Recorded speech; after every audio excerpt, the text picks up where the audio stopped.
fortunate this place can support life, albeit barely. I suspect, given the torpid, stale quality of the air. But never mind that, we must find Thancred. Let's begin our search from the prow of the ship. It seems as good a direction as any. Okay, I know ship terminology, and now the closest thing would be bow.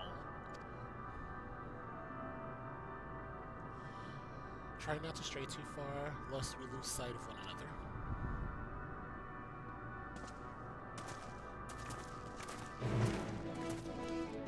Okay, so the prow would be aft. Got it.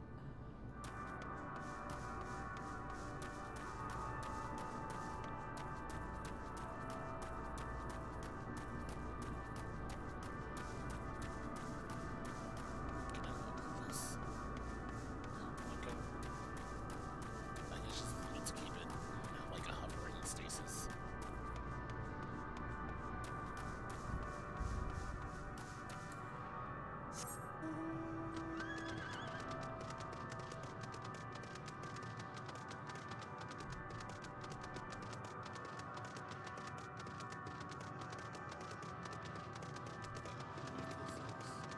It's a dragon. A dragon made of stone.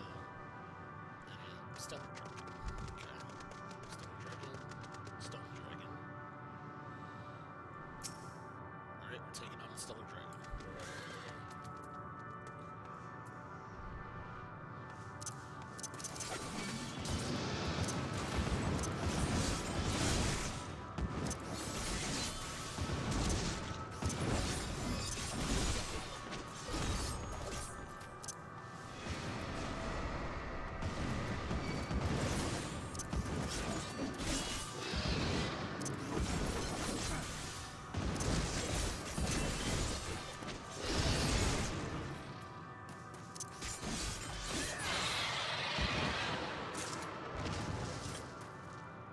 That's crystals. Okay. Oh! That does remind me, I still have that earring. But I don't think I have an earring for... Nope. Okay. Alright, never mind then.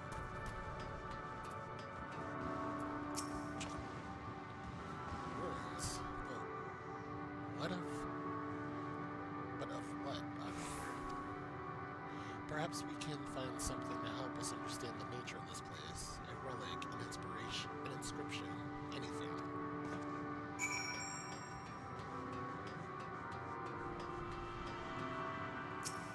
wonder if this is just pieces of, like, worlds that we need to join together.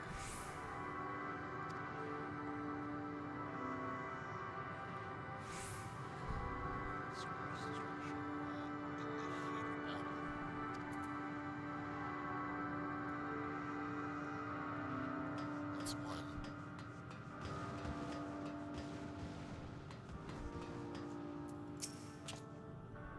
Look here. This part is relatively intact. The intricate design of the top suggests it was man-made, though its builders were surely not men as we conceive of them. Having said that, I swear I've seen this pattern before.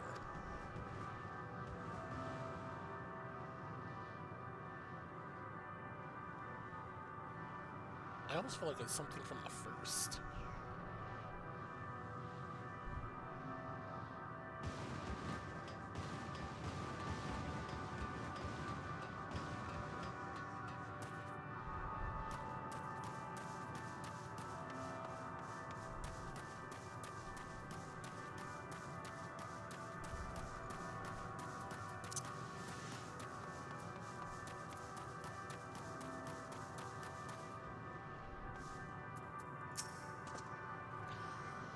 I thought this hill might afford a better view of our surroundings, a poor decision in hindsight.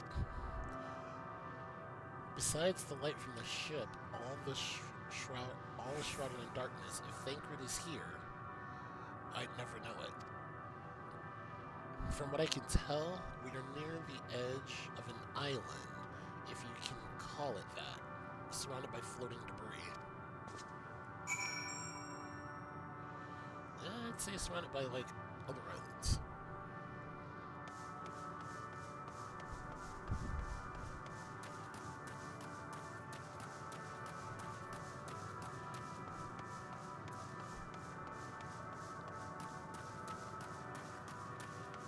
What level is my bard?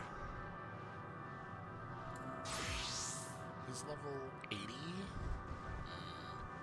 I don't think he'd be able to take on any of this. I'll stick with the Viper. World. It's...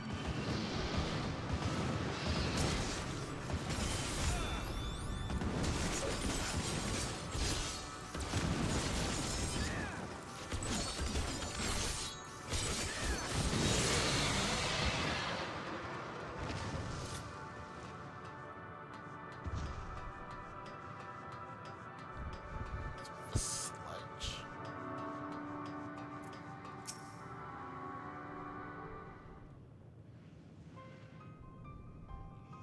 Were you able to find anything?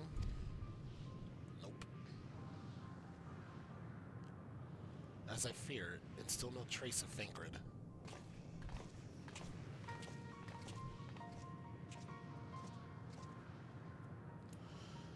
There's nothing but emptiness as far as the eye can see, which, unfortunately, isn't very far.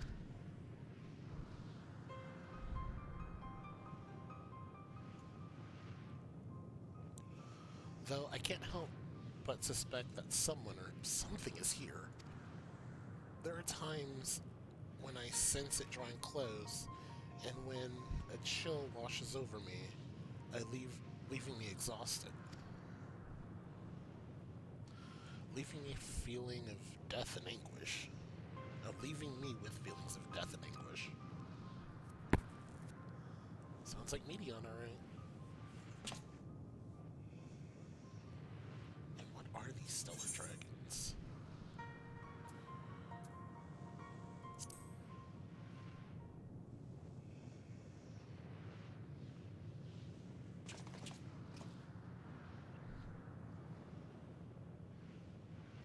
They can't see. I was like, they can't see it?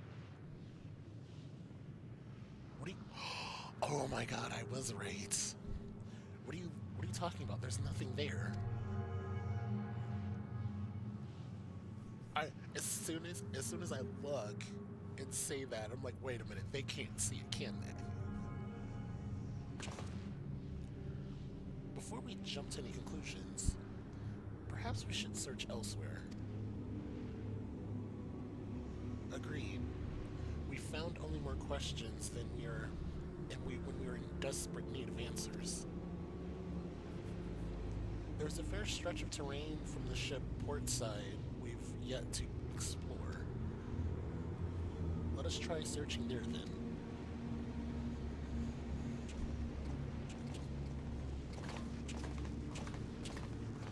Can Estinian see it? Sapphire, a word before we join the others. Please tell me he can at least see it.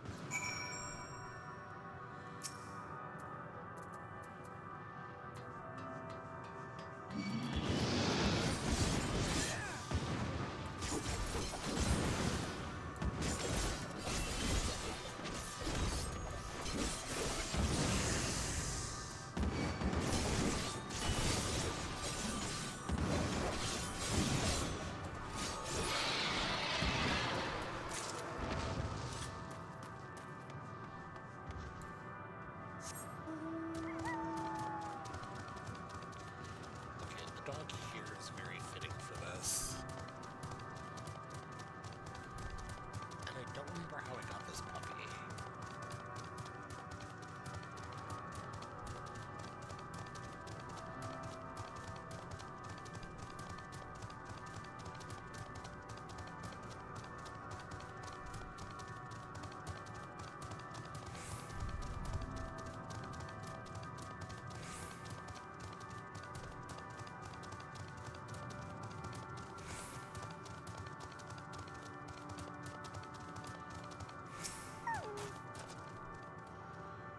You see them too, don't you? The dragons. Okay, yes. As I thought, their presence is tenuous at best, but there's no mistaking it. No doubt your bond with Midgard Summer and mine with Nidhogg is what allows us to perceive them. Could these apparitions be related to the dragons that now live on Aetheris? Bah, better to leave such conjecture to the others. In any case, we must be careful. We may soon find dragons they can see as well. Death and anguish. What happened to them, I wonder? Alright, everybody's all the way out that way.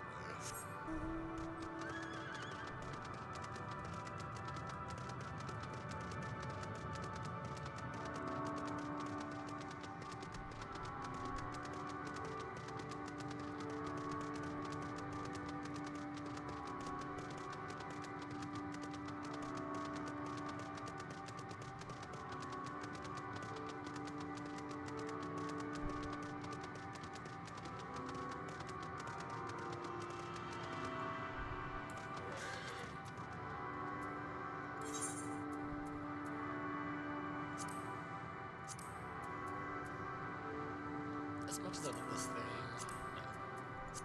Who else do I want to add? Not this. I've thought about it. Snowman is new.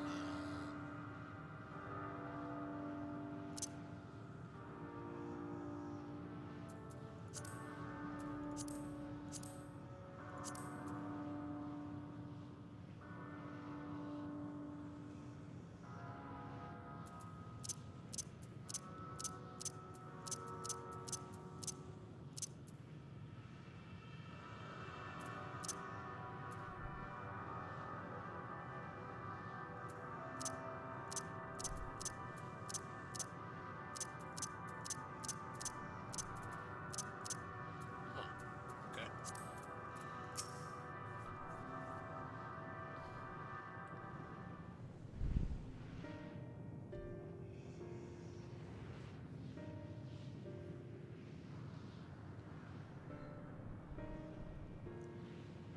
What in the world? Dragons? Here?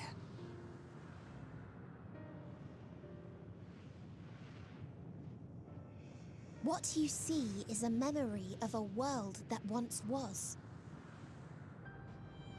A world suffering a slow death, whose denizens cried out for the release of oblivion. What? Their world is dead? It is. Not a single life remains upon that husk floating in the vast emptiness. These creatures are shadow and shade, perpetuated only to suffuse dynamis with their unending lamentations.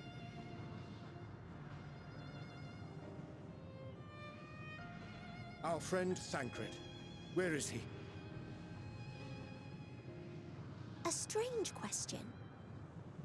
He is at your side, is he not? Oh, yes. He is here and there, and everywhere within this space. What? He would tell you himself if he had form to form words. Did she? Huh. Such loathing and uncertainty. You don't know why you still exist.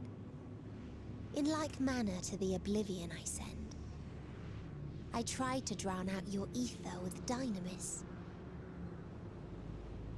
Beginning with this Thancred, who came at me despite being unable to breathe. Such a simple thing, unmaking men. In the blinking of an eye, he was gone. Didn't even have the chance to be transformed. Yet somehow, he managed to leave a slither of himself behind.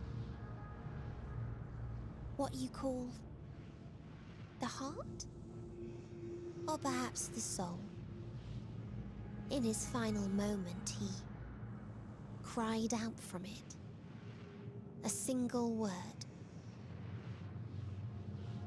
Survive. That wish proved stronger than the despair that ruled here. It overpowered it, causing this space to be remade into a place you can perceive and where life can endure. That you draw breath is proof that his soul lives on. For how long, however, remains to be seen. Oh, that's interesting. Well then, we should hurry and tend to business.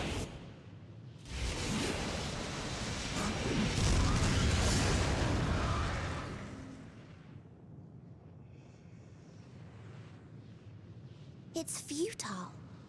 You will never reach the true me.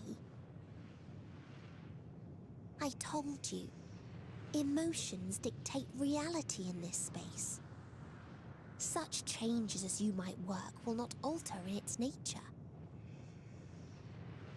You may see, but you cannot touch.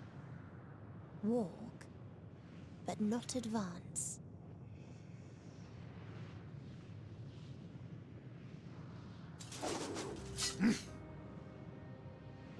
Okay, Meteon holds too much sway that's here. infuriating. How do we contend with a foe who can unmake us on a whim?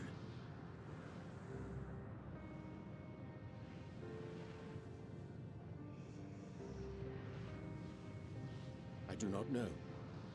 But Thancred gave his life that we might come this far. We must press on. Agreed. We cannot turn tail here. Not without something to show for our comrade's sacrifice. I have a bad feeling about this. I feel like we're going to lose each and every one of them.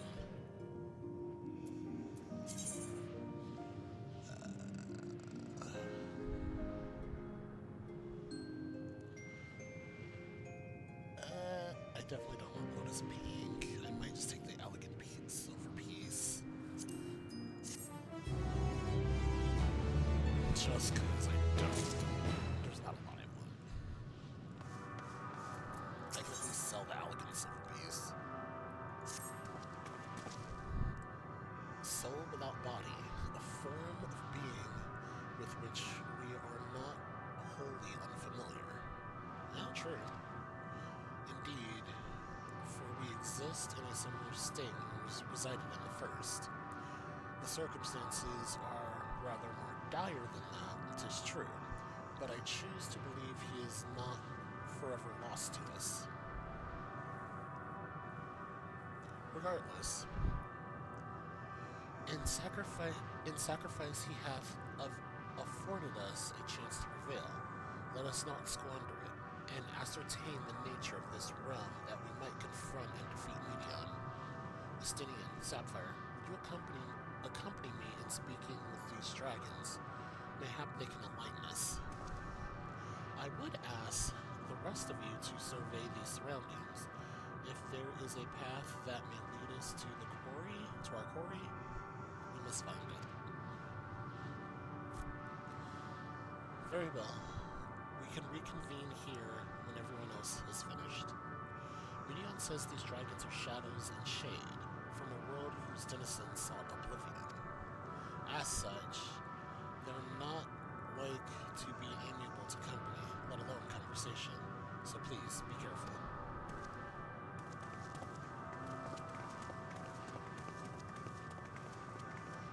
Let us split up and gather what knowledge we may.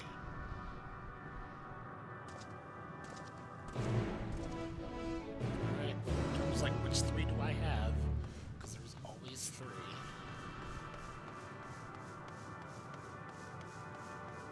Just don't eat me.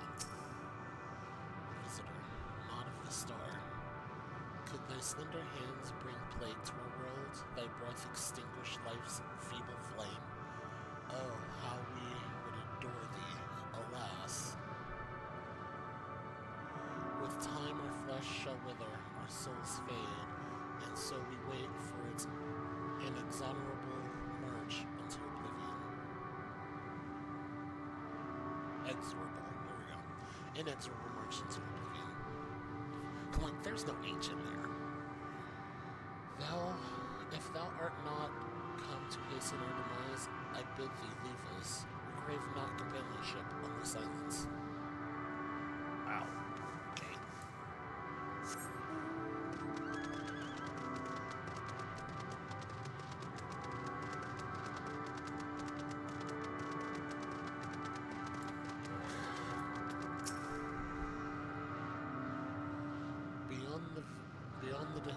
Beyond that distant veil, paradise lost, so glorious, so beautiful. We were a proud, noble race, strength embodied. We knew only love before they came. Metal monstrosities of black and silver. No bonds of blood did they share, nor conviction did they have to guide them. A crushing defeat, never had we known such shame. Stilled now are the winds, though none could fill these wings, burdened with ignominy. We fly no more, only sink into oblivion.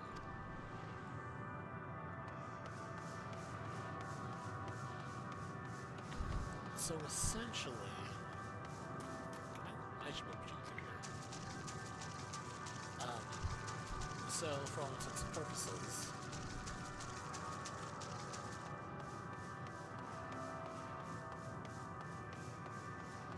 they wish for death and cannot die. That's rough.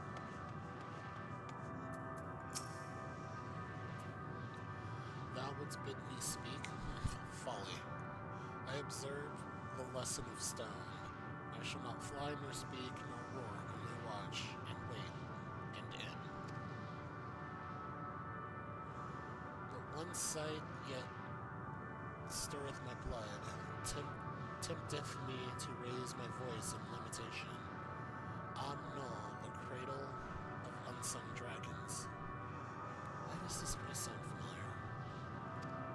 No words, no songs, are possessed of the way to describe such tragedy.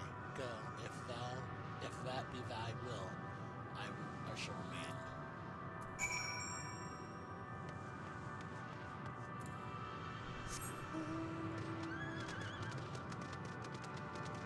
I'm slightly confused by that, but okay. Like, I feel like that was a location we visited, like Travania or something.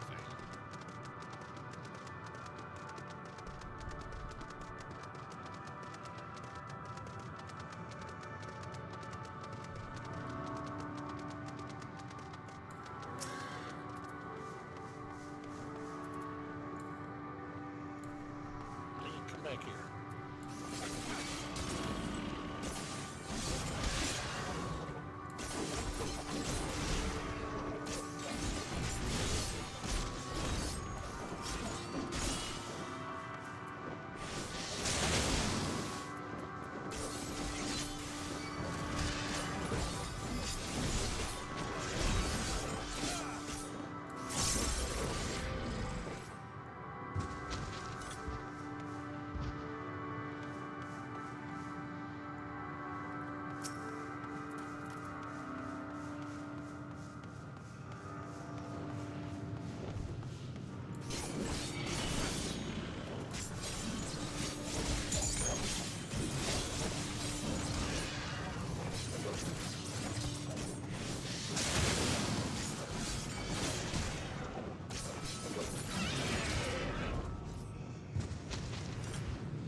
They led you here as well, did they?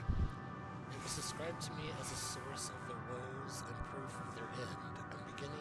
I think I'm beginning to see why. It's a hatchogram, or was. I've seen similar on Aetheris. Midgar Summer's kind must once have lived and thrived in a place such as this. Beatrice said his father was driven from their ancestral home by war and strife. This, then, is the fate of those who remained. Let's have a look around. Maybe these eggs have more to tell of what happened here.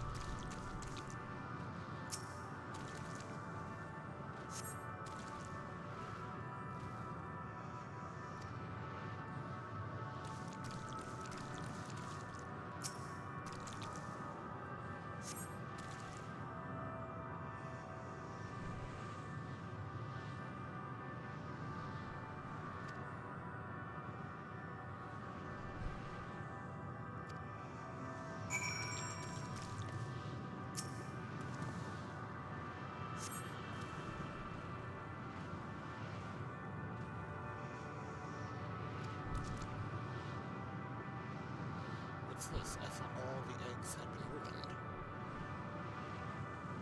If the dragon egg was indeed hatched, there's no sign of it here, or its sire, for that matter. We should look for them. We'll start with the cliff tops, I'll search the plains.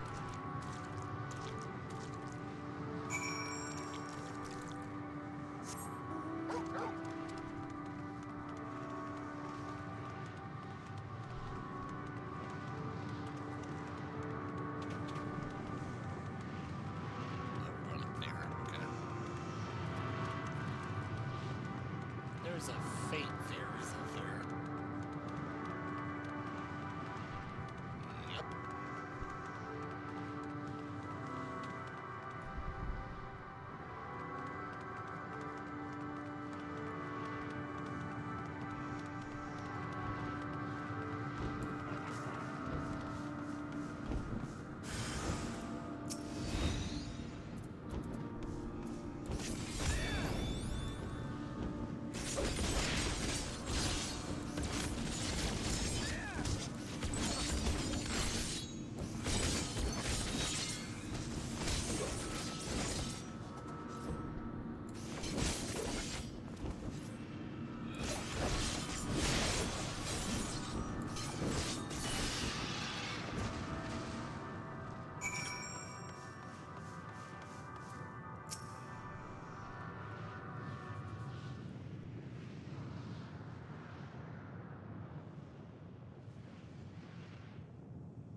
Why I was muted.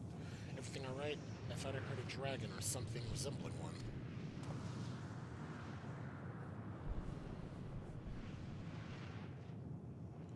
Ah, I see. That's what happened here. Was it your child? Perhaps some eggs within all null are indeed mine.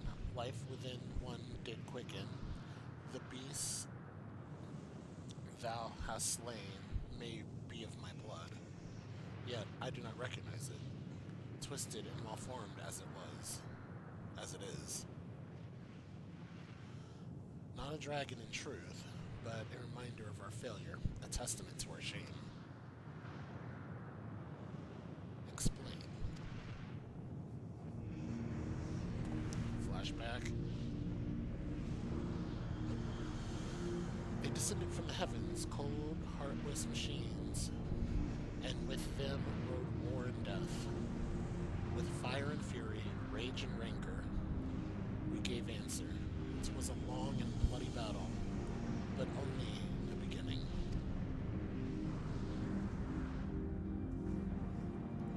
Untold chaos and destruction swept over the star. In the end, the invaders were victorious. Yet, when they looked upon their prize, they deemed it unfit to requisition. We were abandoned to our ruin.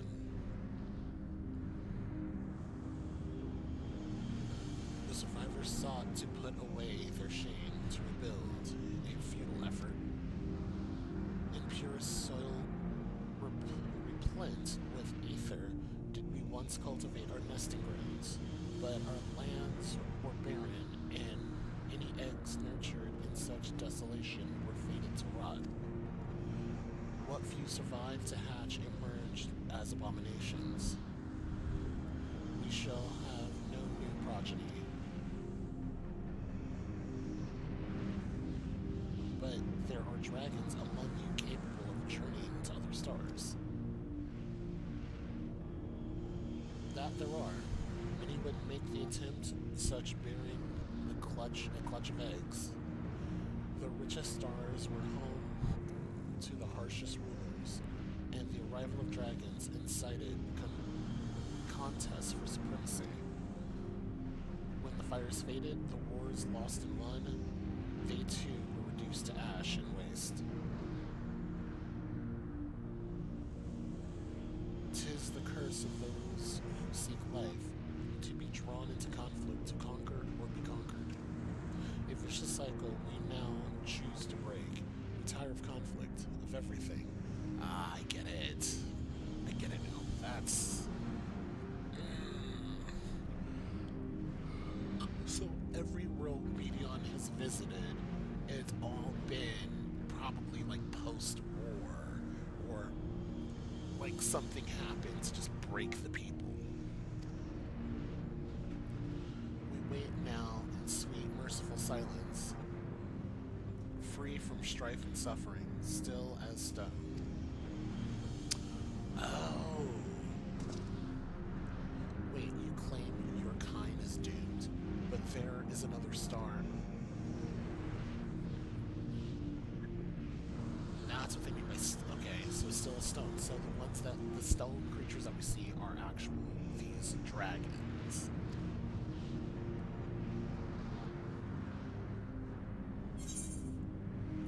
Wow.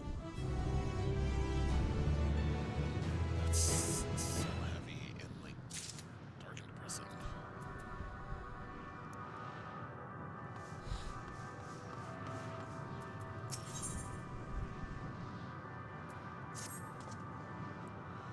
They only want to brute and sense, be left alone with their grief until time itself comes to an end. The sole reward for senseless bloodshed, a pain I understand, and wish that I did not. What fools we were. But now isn't the time for such thoughts. The others will want to hear what we've learned. Come.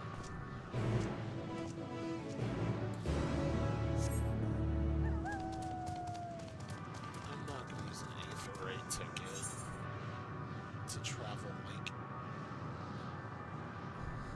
over the... Wait. Is that an aetherite?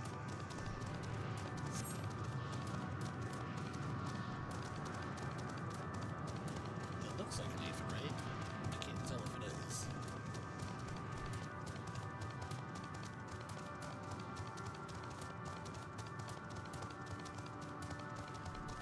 No, that's the aetherite I'm heading to. Okay. Because there's only one aetherite on the map.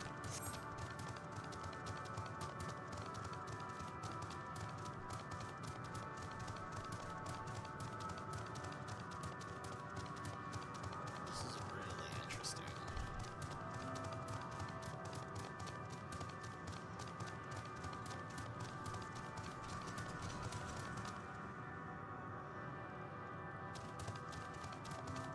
It's crazy when you start seeing other people flying around. Were you able to establish any meaningful contact with dragons?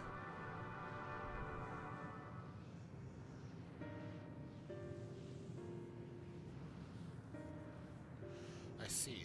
They wish to escape what they perceive as to be a cycle of conflict.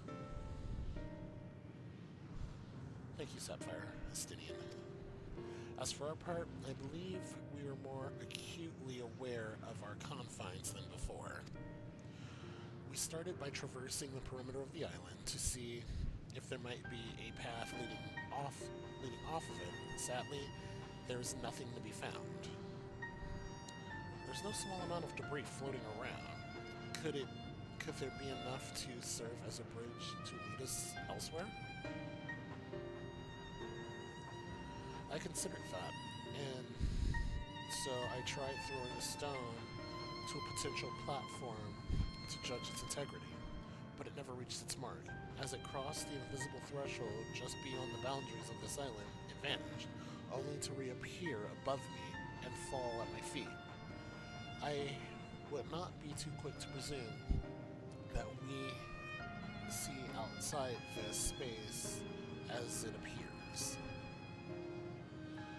Which is why I returned to the Ragnarok and asked Loppritz to search for a potential path. However, the ship's instruments failed to provide conclusive data on the surrounding area. Until we know more, I think it's too risky to attempt flying to another island.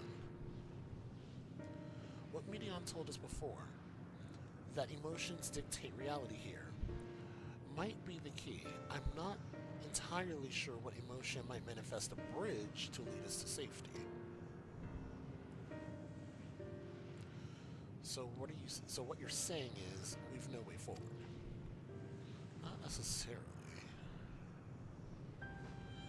At present, if it is indeed emotion that governs this island, perhaps it is not Medion's, but the dragons that hold us here.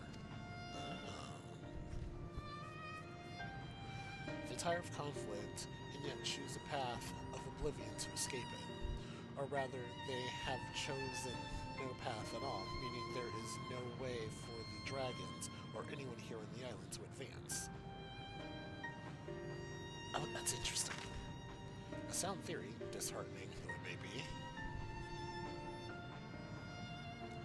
In that case, what recourse do we have? They are not like to be persuaded to help us. Their reasoning is built on a history of turmoil and strife. Without irrefutable proof, the future is not as bleak as they believe it to be. Mayhap persuasion is not the answer.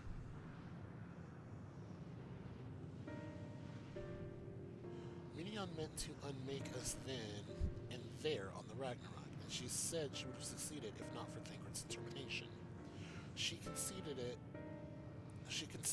it was strong enough to overpower the despair that otherwise rules Ultima Thule and reshape it to a degree.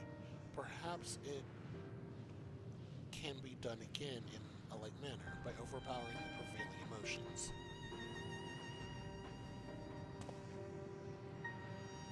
It was Ultima Thule's architect, Medion herself, against whom Thancred did pit himself in a clash of wills.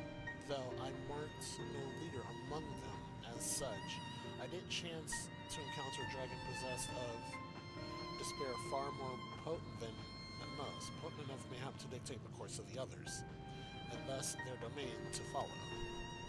He spoke few words, chosen carefully.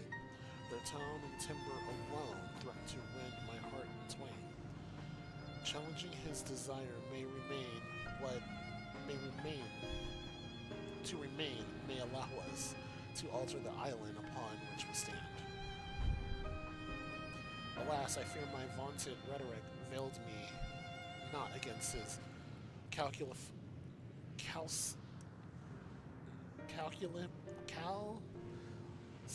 calcifying heart. There we go. I'm like calculifying. I'm like, that's not right. Calcifying heart. But mayhap one of you will fare better.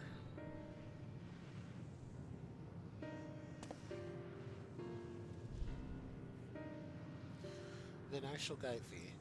I'll end, they call him, in the dragon tongue. Thou wilt find him nearby, eyes fixed upon the water. Well, what do we have to lose? Let's get going.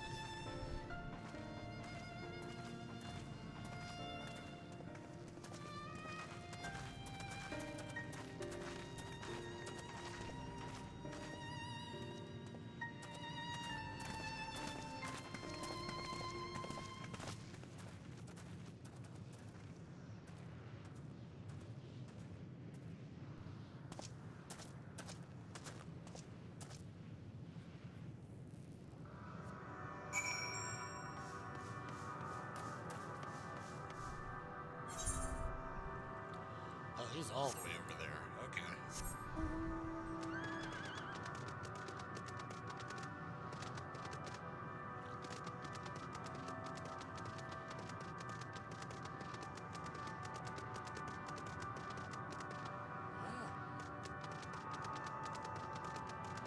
I forgot there's a bridge.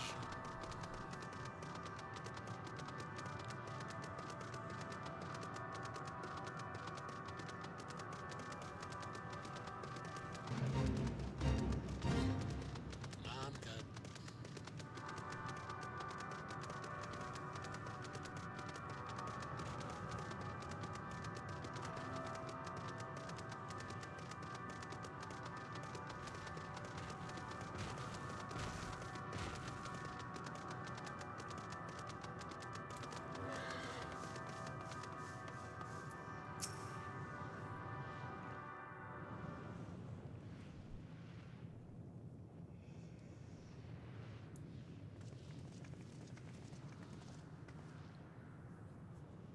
He remaineth as he was when I first approached, entombed in melancholy. I see. Perhaps I could... I'll handle this.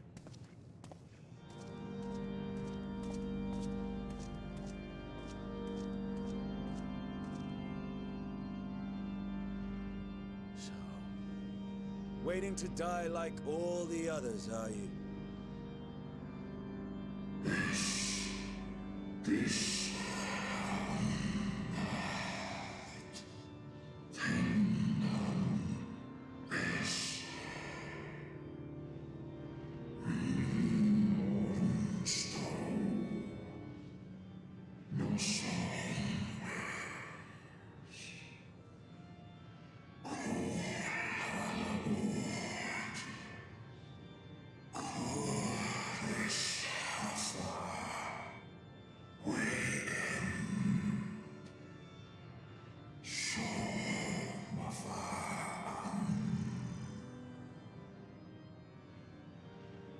So you say.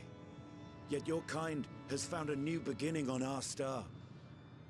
One of you braved the Expanse, bearing with him a clutch of eggs.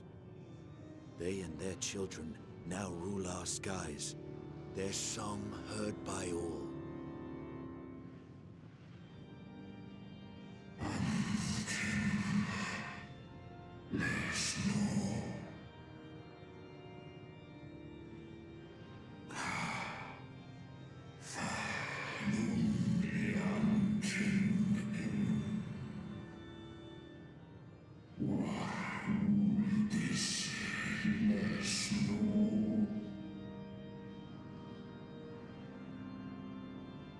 They were. They suffered much, and repaid their suffering in kind.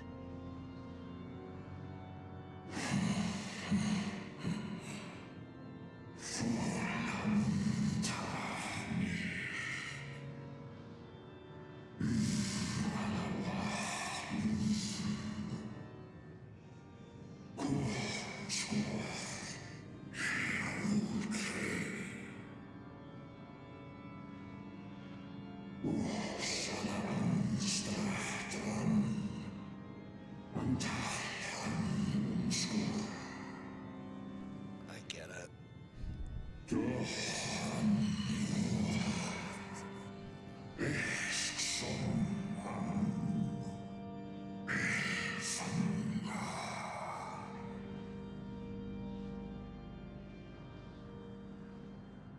Had your brethren made the selfsame choice, my family might still be alive.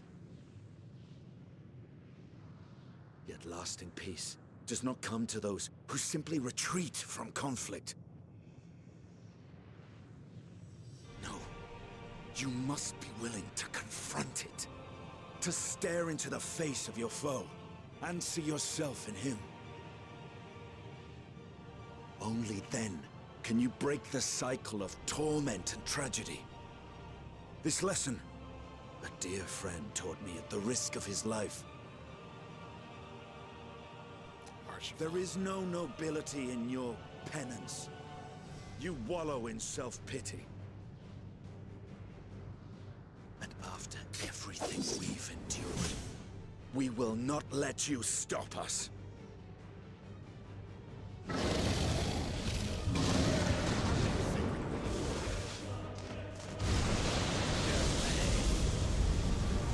was pretty. Estinian! Stay back.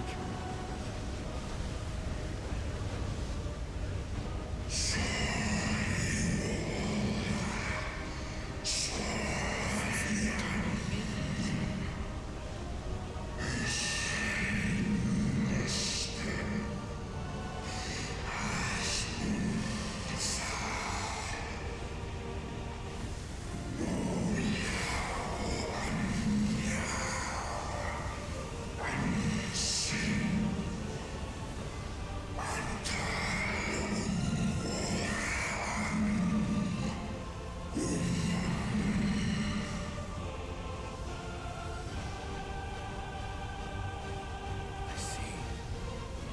Theirs is the emotion that bars our way. The rest is up to you. Oh, jeez, and this is how he dies. Yep.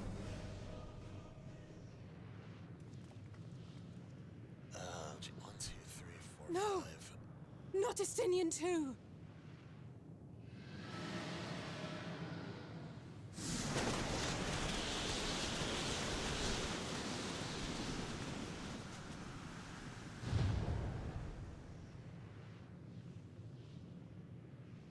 There's a wind.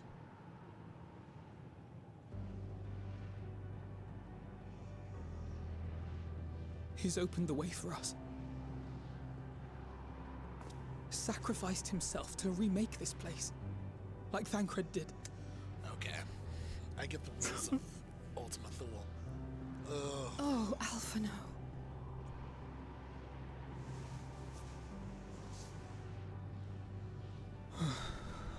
Come. Let us follow the wind. It will not lead us astray. He would not.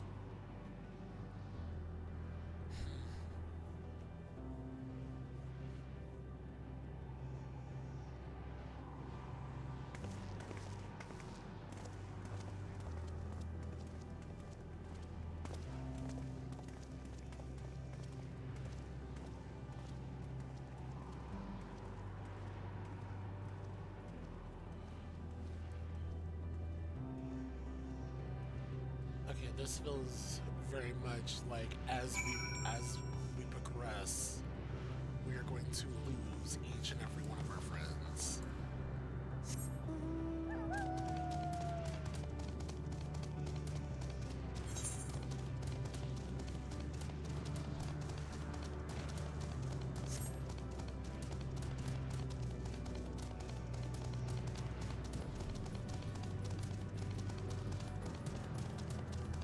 The question is, how are we going?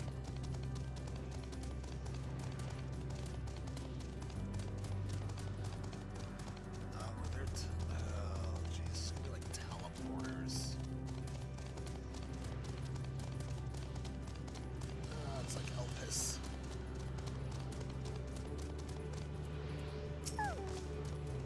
Look there, the wind. Oh, it's also like, this is Estinian's doing, I'm sure of it. We should ride its road and see where it leads. It's like,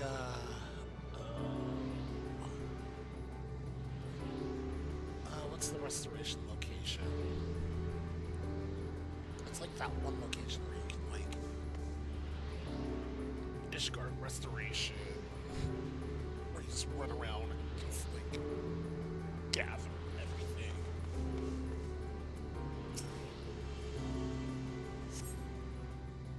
Alright. Location.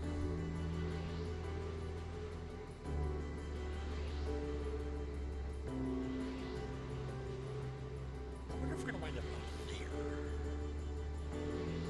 Let's see, we know. Oh, okay. Let's continue.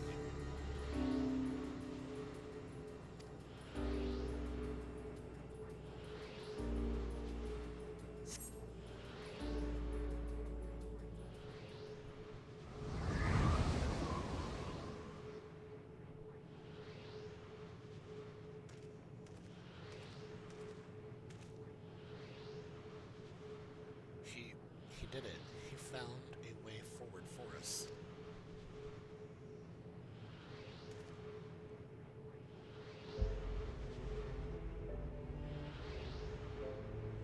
The dragons remain trapped within a prison of their own making, lamenting the horrors of war, yet Estinian knew them better than most.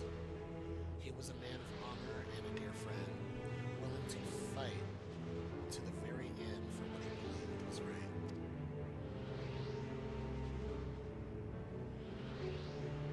And he's still fighting off now, just like Thancred. Their sacrifices are why we can survive here, why we still have a chance to stop her. Even in spirit, they're unwilling to give in to despair, and we mustn't either. We're either heading there or the other one. Alice is right. We must press on for their sake.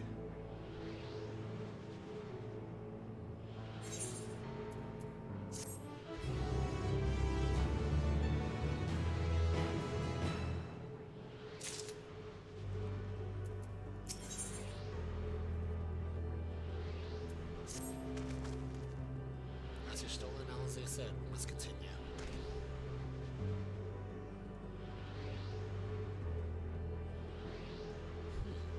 Notice the change in our surroundings? Perhaps this is a memory of an altogether different world. So it would be prudent to learn more of it, then. Tread carefully lest we lose our footing in this sand. Yeah, because the ground is also very different.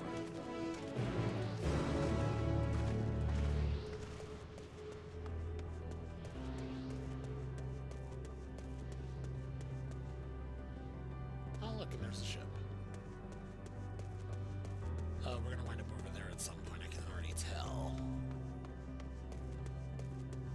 Like, just looking at this, we're gonna wind up over there.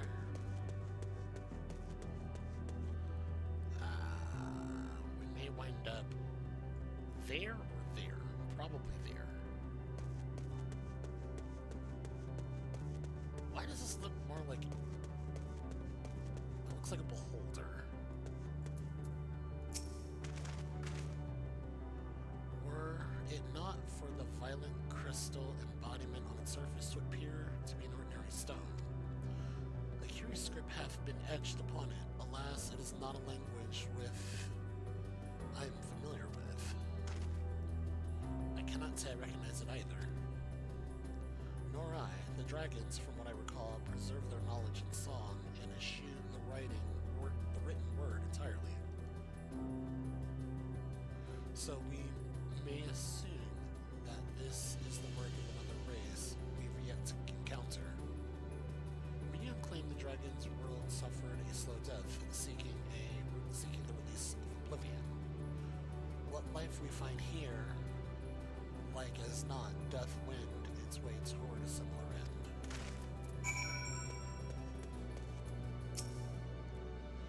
I suppose that is over there. Not sure, it's hard to make out in the distance, but its surface seems to mirror the same crystal of this monument. Meaning there's a chance we may find whoever built them both. We should have a look, come on.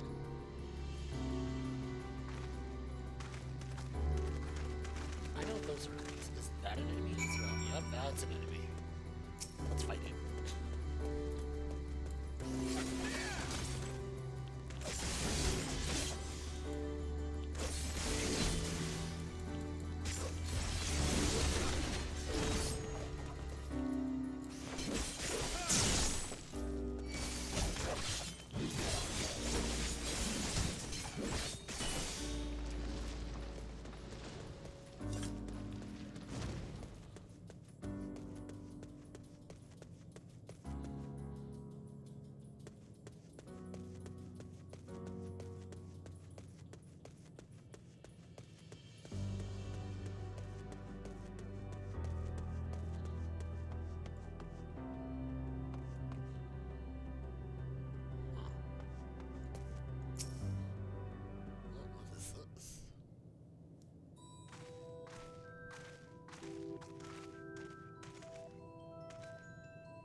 Hail, travelers.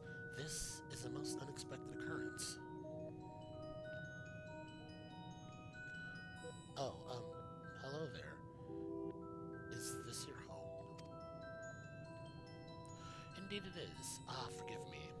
I have forgotten. An exchange of introductions is expected when first meeting those whom one is unacquainted with, at a with one, not one.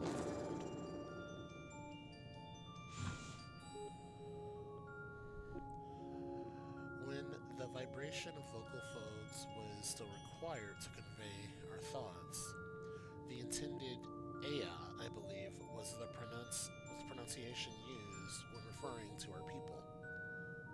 Wait, what happened to you then? Or I should say, what happened to the others? If you are an Ea, what happened to the others that are floating around here currently?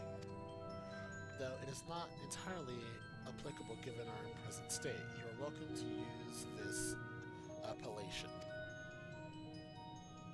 As for nomenclature to address my individual person, I believe it would be pronounced Kof Kud. Yes, Kof Kud of Vieja. Have we encountered beings that communicate intermittently through thought, but never one that is wholly without voice? I presume we are having this conversation via the medium of aether, or dynamis, as the space is suffused with vast quantities of it. Fascinating in either case. I gather your response to my presence is positive, then. That is well, for there is something I wish to ask of you. Like yourselves, we Ea are aether-based life forms.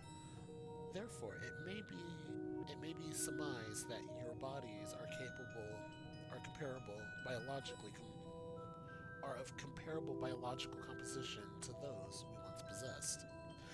I have a number of queries regarding your subjective perception of the five senses: sight, sound, touch, taste, and smell.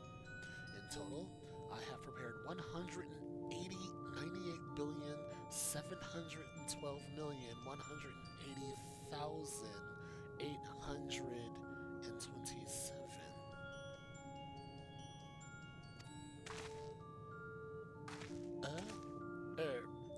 That's rather a lot, isn't it? My apologies. I have omitted a great many details necessary to understand the nature of my request. Though we dispensed with our corporeal vessels long ago, we have rediscovered a need for the flesh and have endeavored to recreate our erstwhile forms. However, all pertinent records have been lost due to the passage of time. Take, for example, the nervous system. It is within our power to recreate, but we have no frame of reference for sensations once experienced by our people, which may compromise our ability to enact with our physical environment. And the reason you need to regain corporeal forms?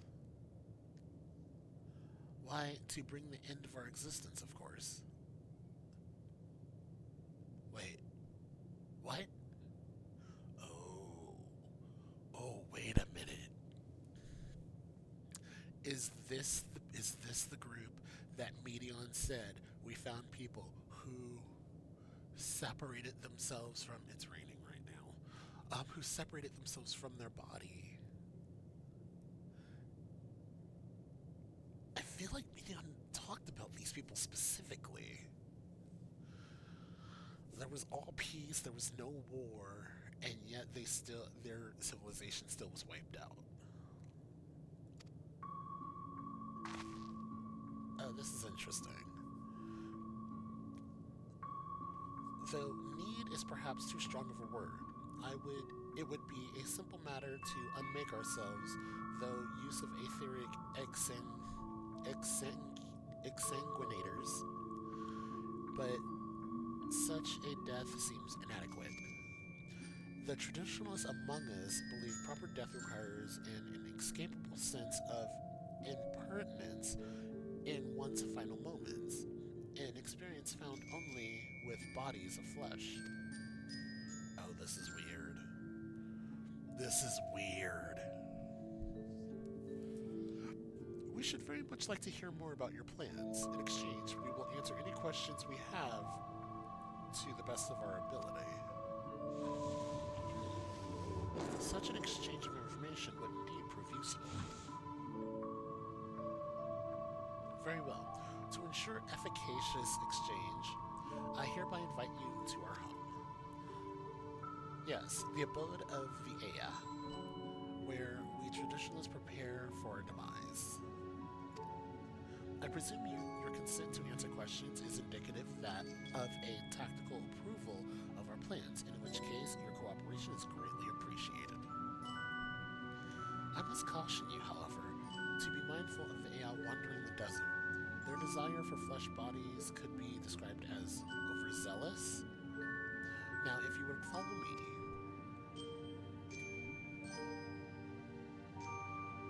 this is going rather smoothly. Not that I'm complaining, mind. Not that I'm complaining, mind. Even so, we mustn't forget their aim is oblivion, much like the dragons. Though I fail to see why civilization so seemingly advanced would choose to unmake all they have created. Oh, it's because it lost meaning. That's my guess. My guess is because it lost meaning. At any rate, we'll find no answers dallying here. Let us be on our way.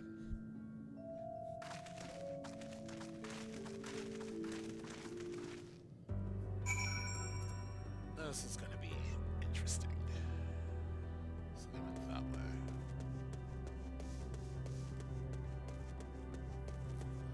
We're going to come across 3 different groups. This is group number 2.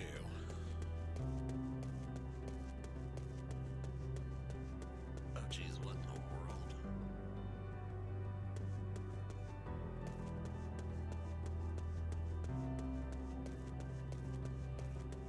Like centurions.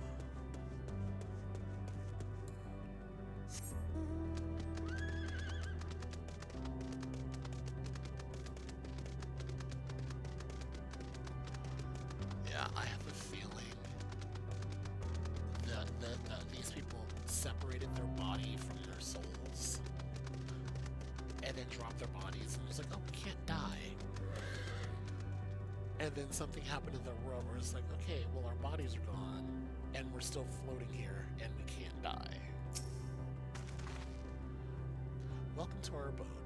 Most of our compeers you will find remain idle in their domiciles, though your quizzical expressions indicate my phasing is unclear.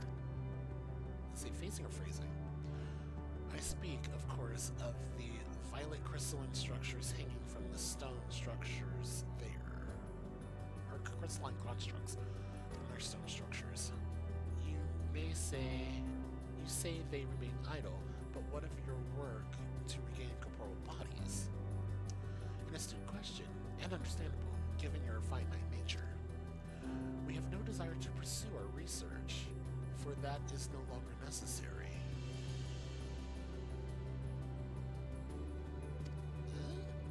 If, in our idleness, we are struck by a sudden inspiration, we rise to pursue said inspiration to its conclusion. That is why I was present for your arrival, and why I continue to engage with you still. But while the others are not currently in a motile state, rest assured they would not object were you to disturb their respite. You need only cast your thoughts towards one of their crystalline domiciles to communicate. This is interesting.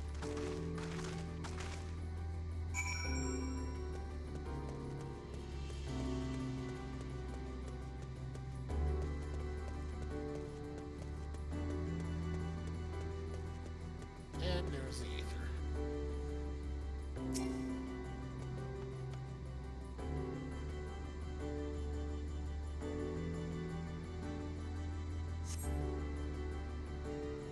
No response.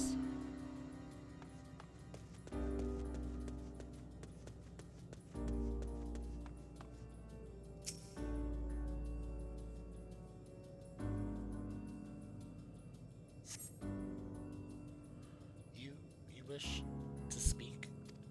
Very well, pray a moment, if you would.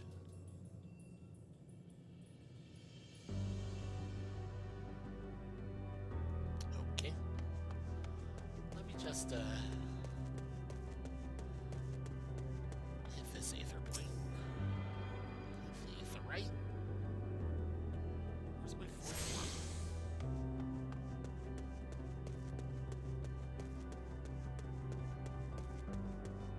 That's probably right behind it.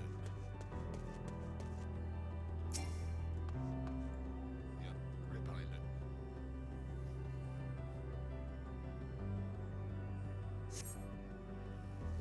Why we seek our end, you ask? You wish to know? I will tell you. Just a moment. I just remembered, what form did I take when I last emerged? Oh boy. So it's a people who have forgotten themselves.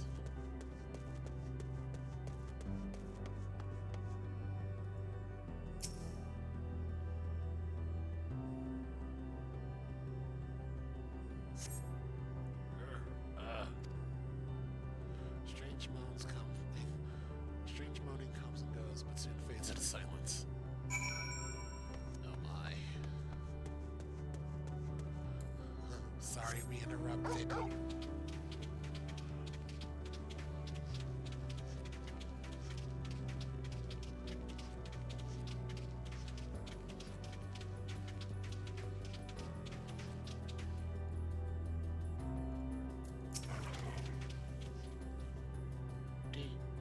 Did your inquiries yield satisfactory responses?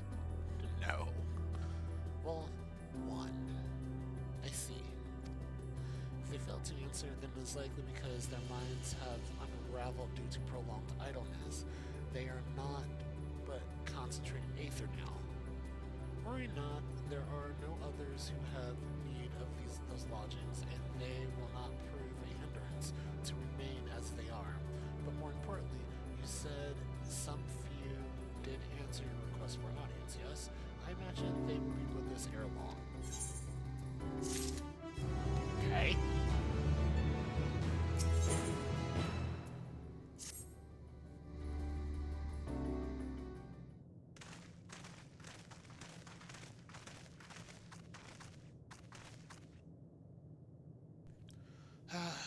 I had no luck, but everyone else fared well enough.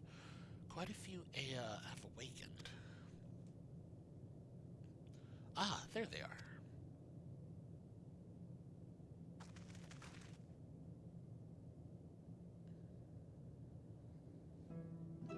May I introduce to you Lalak, Dudek, Neneg, Nened. I think maybe probably DG, so Edge. Lalak. It's been too long. Cough Kodge. I think it's Ch. Cough Kooch. I dare say Sadr 4 has since completed an orbit. Indeed, until the travelers brought it to my attention, I hadn't noticed how unraveled some had become.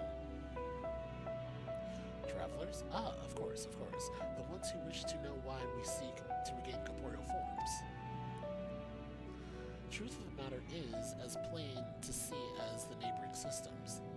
But my single account would fail to satisfy the requirement for scientific objectivity. Thus, I did bid them awaken you. Am I the only one who struggles to tell who is speaking? Nay, thou art not. In the absence of corporeal forms and the divergence they afford, mayhap such similarity in voice is unavoidable. By the way, Kofkoj, have you already observed the requisite custom for the travelers? That which one is expected to do when receiving guests, a matter of proper form.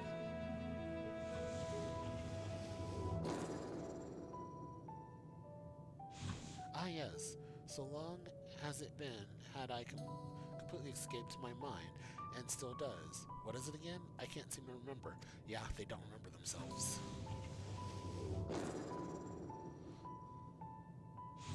Neither do I. Pity. I was hoping you would. Perhaps we can search the archives for the answer. Come now, Nedge. The archives have long been frozen, lest we subject ourselves to further dullery. Surely you can recall that much. Ah, of course, food. The custom is to serve food. Beings of flesh, such as they must regularly replenish their aether. By contributing to their replenishment, we communicate our friendly intention. Oh, this is going to be such a weird group. That's right. Oh, this is going to be one of those groups that is just like, oh boy. We duly invite you to join us in communal repasts, after which we may engage in leisurely conversation. Oh, this group's entertaining. If we have a chance to learn something, then I see no reason to decline. Except, excellent, if you care to follow us, we shall feast you on the purest aether.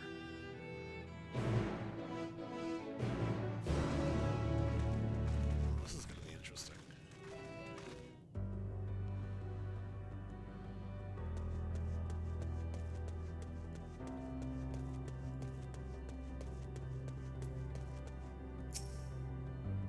This facility is where we replenish our aether. There is no particular name for it, but we traditionally sometimes use the word restaurant. Now then, if you would take your place with your comrades, the space will soon be awash with purest aether. Please absorb as much as you like.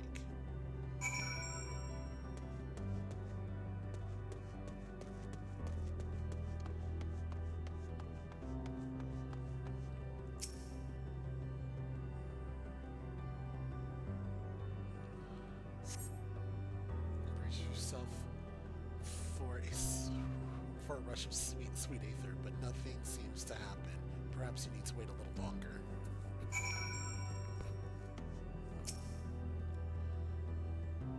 Probably because they have not done this.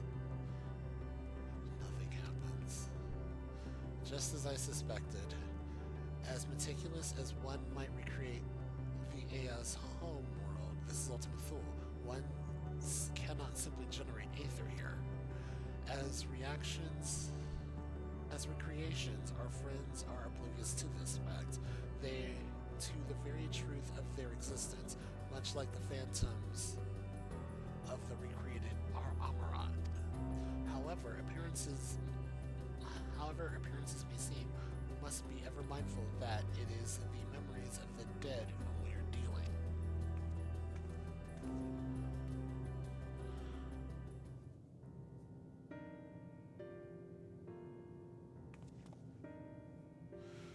So, did you have your fill of aether? Alas, we couldn't absorb it. A deficiency in our forms, it would seem. Oh, how very unfortunate. May I ask how you normally replenish your aether?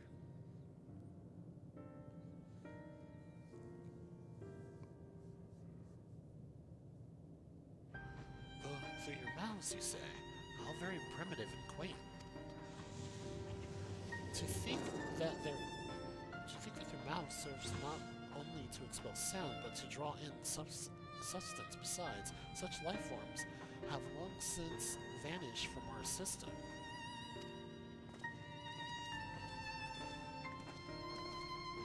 This is an interesting people.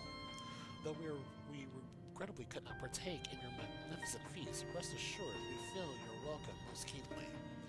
In the course of acquainting ourselves with your sophisticated ways, however, we could not fail to but wonder, wherefore do you wish to obtain vessels of flesh, and thence to vanish? Will you not favor us with an explanation?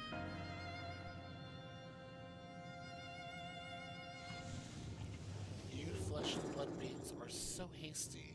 It does have its charm, however. Very well, we shall indulge you. In the beginning, when the Aya yet possessed corporeal bodies, our ancestors dedicated themselves to the pursuit of knowledge and technological advancement. Ah, this is the group she was talking, that Median was talking about, where they pursued the future so far that, by transcending all limitations, we believe we would eliminate sorrow and abide in true happiness. Yep, these are them. From the tangible such as land to the intangible such as labor, there exists myriad hindrances to progress, but the most confining of all was the flesh itself. Our natural lifespans was distressingly middling, you see, too short to enjoy unhurried lives, yet too long to be considered disposable. Furthermore, to simply maintain the integrity of our bodies demand considerable resources. But we managed to solve this problem. After long years, we discovered how to become non-corporeal entities with everlasting lives, untroubled by the failures of the flesh. And they got bored, and now they wish to die.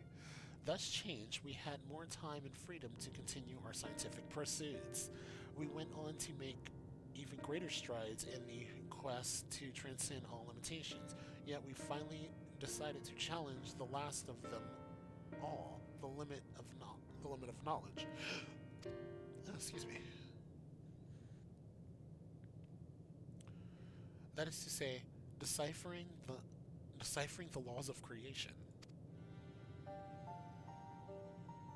We sought to discover how the universe came into being and explain all extant phenomena, and thus predict the future, or thence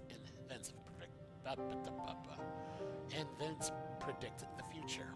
If we could but achieve this, we believed we would be free from uncertainty and anxiety.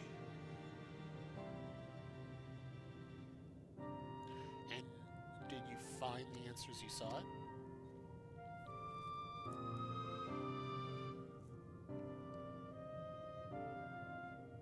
Yes, we did. Our efforts revealed to us a fundamental truth. And that was, knowledge of said truth is essential for the continuation of our conversation. If you would learn more, we will share it with you. No, we mustn't. Primitive as they are, it would be unspeakably cruel to deprive them of their ignorance. They are possessed of corporeal forms. Their lives readily ended. As those who have gone before, it is not our duty to warn them. What thinkest thou?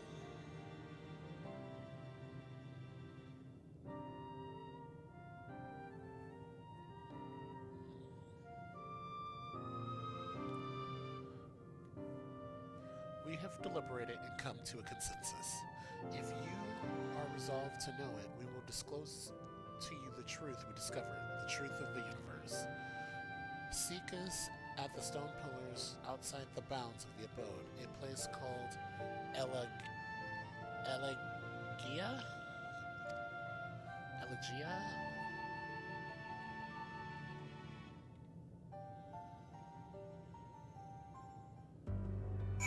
So the dragons were wallowing in our silence. These people are a fundamental truth. We will hear it, of course. Let us learn what has led such an enlightened people to this indolent end.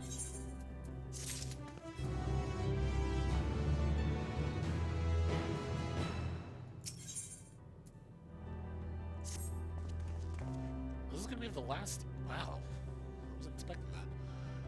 Ere we join the Ea, there's one trifling matter. I would fain investigate. Sapphire Graha, might I trouble you for your assistance?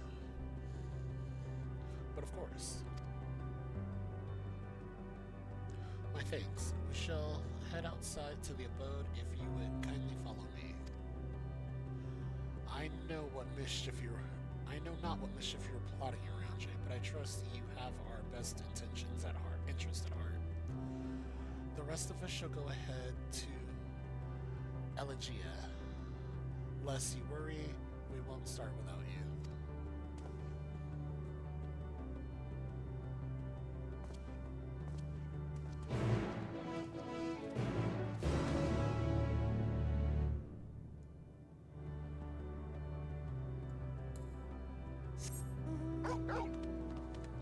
This is going to be interesting.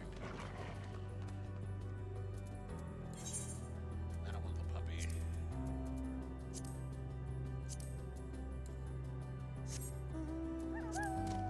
That puppy. I don't remember where I got this one from.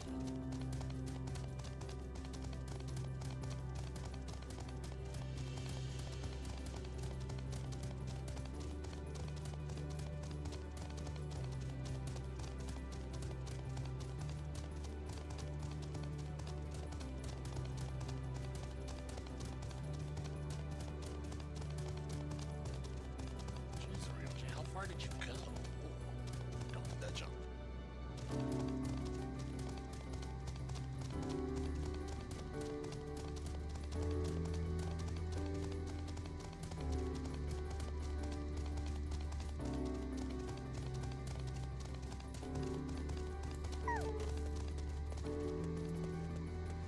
Alright, RMJ, what are you plotting?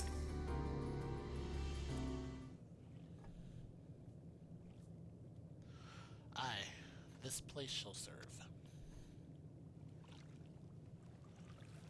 It is the spring that you wish to investigate? Or is it the spring you wish to investigate? No, it's not. Pray forgive me, my friends, but there is not to investigate. 'Twas a pretense to speak in private.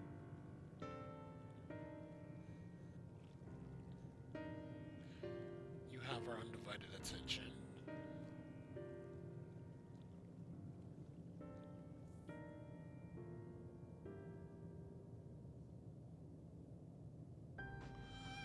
As we have established, here in Ultima Thule, those denizens of ruined stars are recreated in their twilight days. Yet one question doth arise in my mind.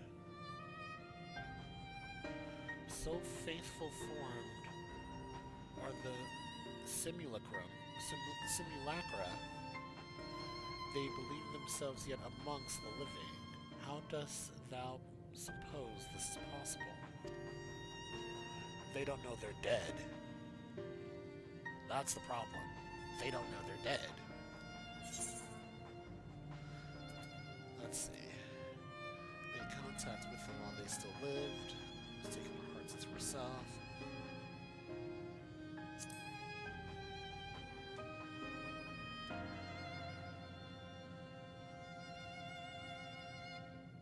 Of course, she must have visited the stars of the dragons and the Ea before either race perished in their entirety. Thus she could make their emotions her own, and with them create more faithful simulacra than had she relied on any historical account. So too did I theorize, and upon that assumption, consider how those two races may have met their demise. According to Vinyl's tell, Medion perceived the emotions of those nearby as her own, a heightened sense of empathy intrinsic to her nature as an intellecty. In the course of her starfaring journey, if she encountered beings who strongly desired the cessation of their existence, she killed them. She would be powerless before that desire. So she was great. Oh, jeez. Even as she possessed the power to grant it, the power of Dynamis, 'tis my supposition that, overwhelmed by their longing for death, Medion did unleash Dynamis and usher the dragons of the Aeon to their doom. Yep. So So, roughly, she latched on to someone who probably reminded her of Hermes, who just wanted either it's like you didn't want to die, but there was a thing about life and death, and ugh. Okay. Of course, such was not always the outcome. Many stars did she find already lost to ruin. In order to create a terminus, however, a fervent desire for the end is essential. Therefore, should you struggle to find the way forward, pray ask yourselves this. In the place where you stand, whose is the soul that yearneth most desperate for oblivion?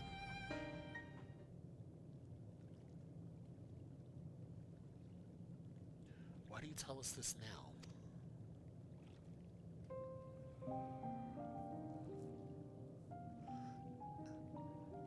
Ne'er again would I betray your trust. This pledge I did make to my comrades. In bringing thee into my confidence, I will remain true to my word. Allah. As for thee, let us consider it fitting reward for the secrets I harbored for the Crystal Exarch. Allah. Jeez. I once placed my faith in thy chosen path, walking at thy side, full knowing that we were bound for thy demise. I ask now that thou returnest the favor and abide in the faith as I fulfill my own destiny. If you say my debt has come due, how am I to refuse? Graha. 'Tis indelicate of me, I know full well, and can but beg thy forgiveness. Yet, even if I must needs go to such lengths, I cannot well feign ignorance of the answer I have found within. The answer to the question, in what moment might I stand strongest? Yeah, this would be Riange's group to do this. After all that we've been through, I will say only this. Do what you must, and see your conviction through.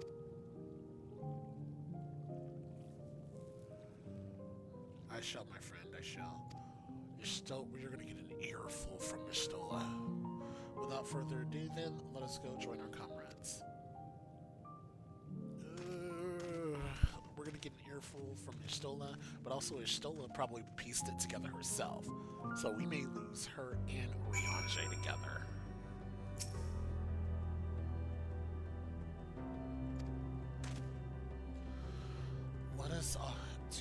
Let us be off to Elgia.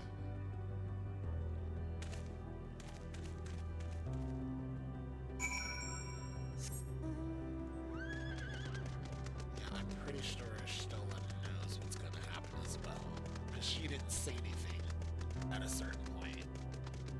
So I'm pretty sure she's figured it out. And her knowing Riange as well as she does, this is...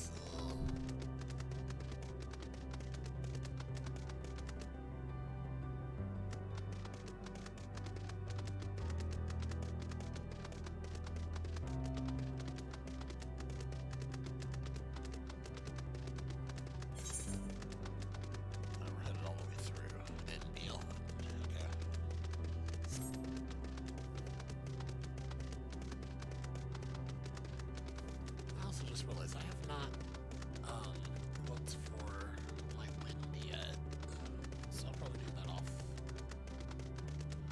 I'll more than likely do that off screen.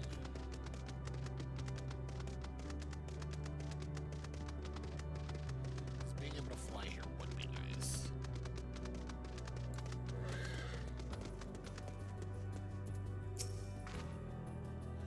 It seems everyone is accounted for. Shall we then?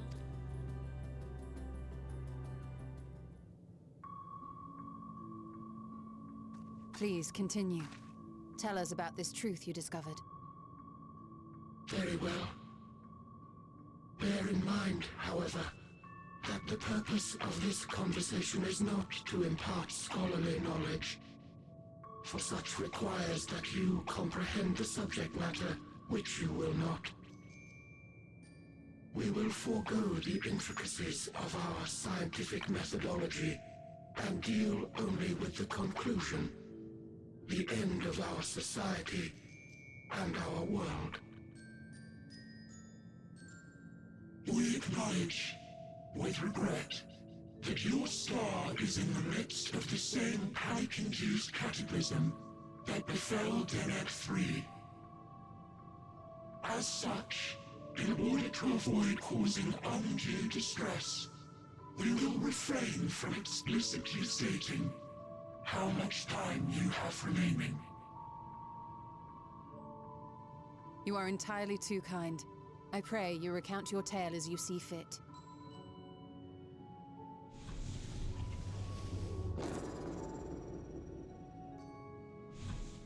In the beginning, the universe was but a tiny particle.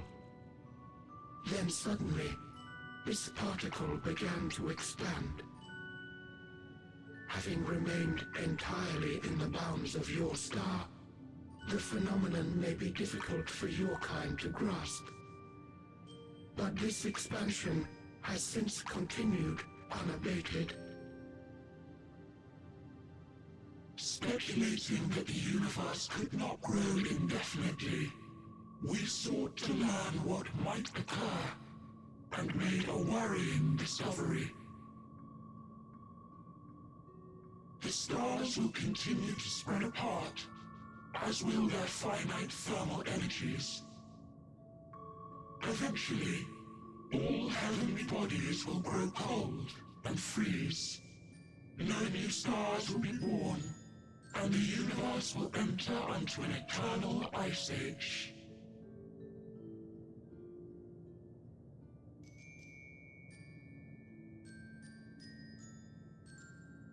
In hopes of proving that this determination was erroneous, we scrutinized our research from all angles, even as we sought to avert the everlasting winter. The endeavor proved fruitless. So infamously so, in fact, that it became synonymous with vain effort. The universe as we know it would end, and there is no way to prevent it. Beneath the weight of this knowledge, our society stagnated. Though we had time still, it was a cold comfort. Why strive for anything when desolation is assured? When our wealth of wisdom, accumulated since the dawning of our kind, would be forever lost. No civilization would rise from our ashes. No scholar recover our knowledge. In silence unbroken, naught would stir.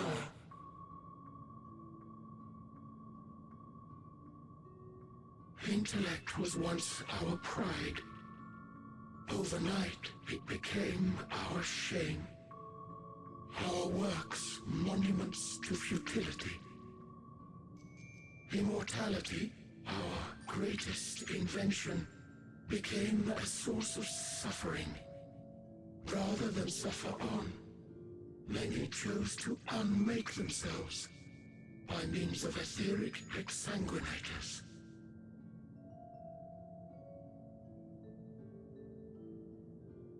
Etched upon these stones are the testaments of such souls.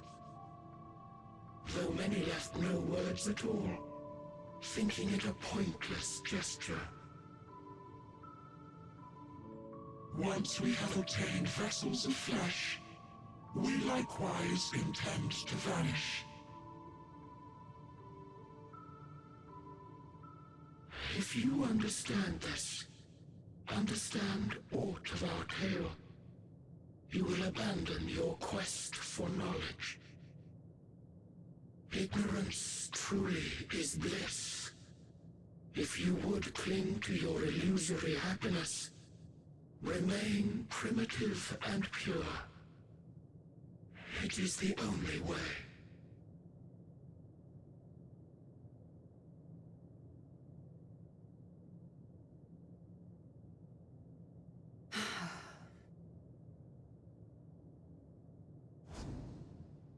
So that's your story.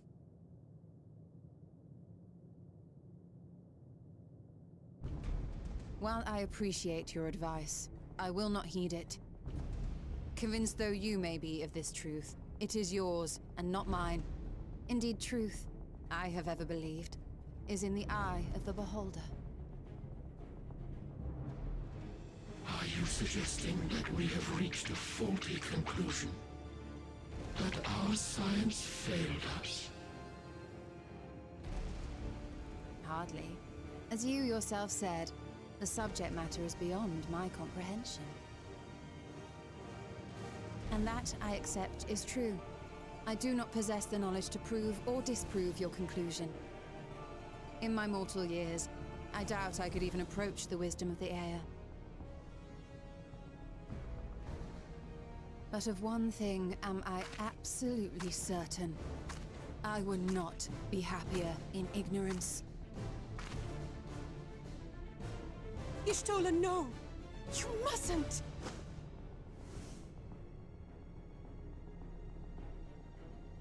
The most important lesson I've learned is that learning isn't simply passing one's eyes over words. Nay, it is when understood for oneself that knowledge attains its true value. This is what has sustained me, Yeah, I think driven me onward in joy and wonder, in anger and sorrow.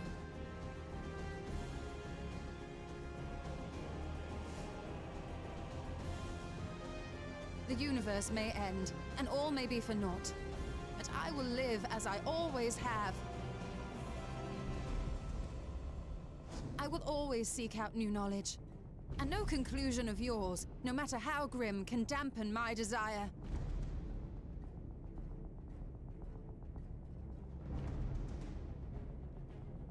I suppose it is only to be expected. Their feeble minds cannot fathom the terrifying gravity of it all. But worry not. We consider it our duty to enlighten you, and we will not stop until you grasp the full extent of our despair.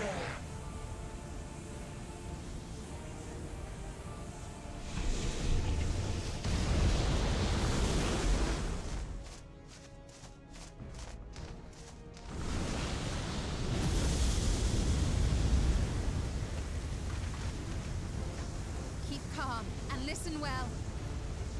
Though my body will soon dissipate, there may be a way to restore it. Azim's magic.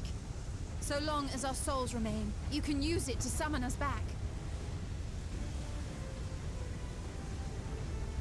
But you mustn't, for it would mean losing our way forward. This I only reveal so that you can promise not to invoke the magic. We came here knowing what victory may cost, so press on. Press on, and do not look back.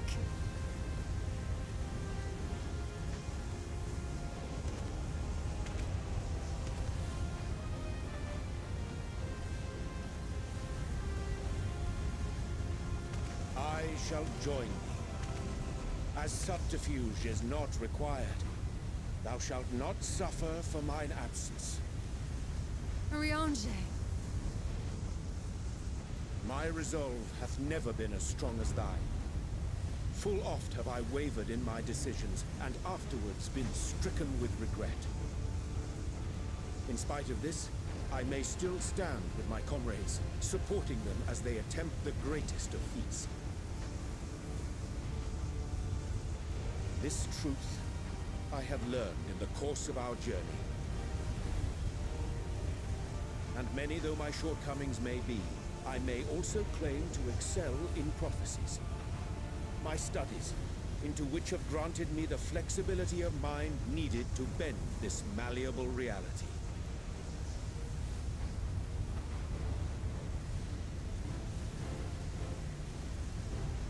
Thus shall I hope that thou mayest have the strength to resist, and our comrades the strength to continue.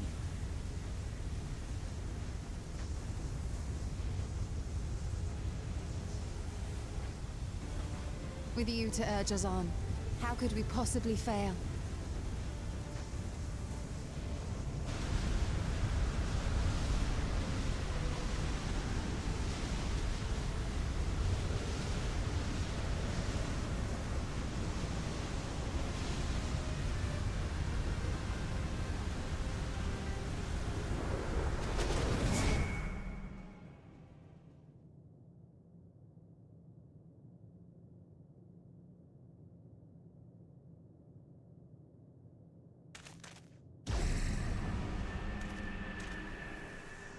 So I'm guessing we're going to the blue corridor. What's this? An extinguished civilization. Rekindled.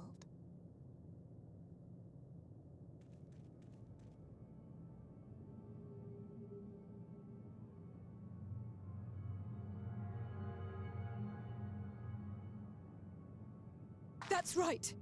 Our quest doesn't end here. We'll press on, and we will find you.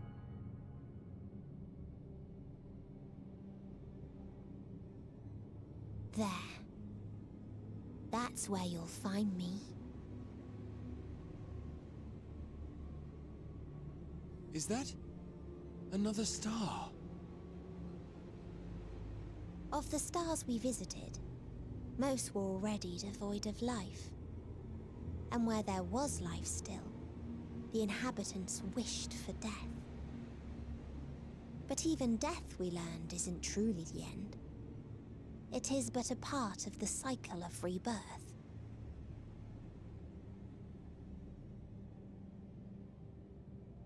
Souls return to the star, or in its absence, a larger flow.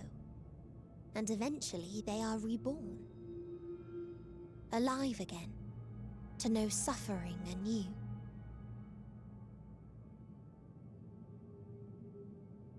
True salvation lies not in dying. It lies in not being born. This is the gift I would give to you. To all life on beautiful Atheris.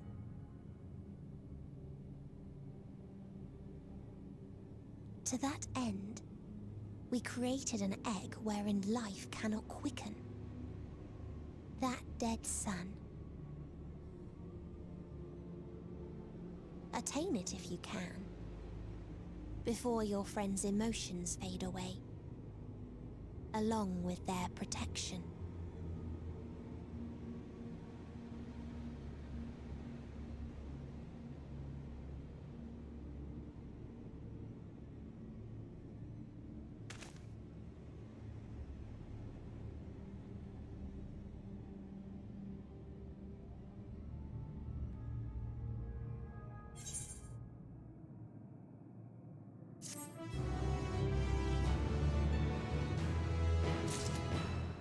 Alright. We will leave it here. As much as I do want to continue on, I can't. Not right now. If I'll probably start this video, I'll probably record the next video tomorrow, and then get myself all the way up to the very last mission, which will be Endwalker, and save that. And Endwalker will be its own video because it's going to be a long video. So we have 5 more missions before we get to the finale of Endwalker itself. Thanks for coming out. Granted, this is going up in February, as I said earlier. Hope you all have a Merry Christmas. And I might actually record Endwalker on New Year's Eve. Just cause. It'll be very fitting. Short version is I started recording Shadowbringers, the very first mission of Shadowbringers, on January 1st of this year. And I kind of want to end the year with the mission Endwalker before we get into the post-Endwalker quest scenario, and then start up Dawn Trail. which my goal is to complete and be current with Dawn Trail and all its expansions at some point next year. Granted, the videos probably won't be out until late next year, considering how my timeline is. But until then, be good to yourself, be good to others, and stay safe. Laters.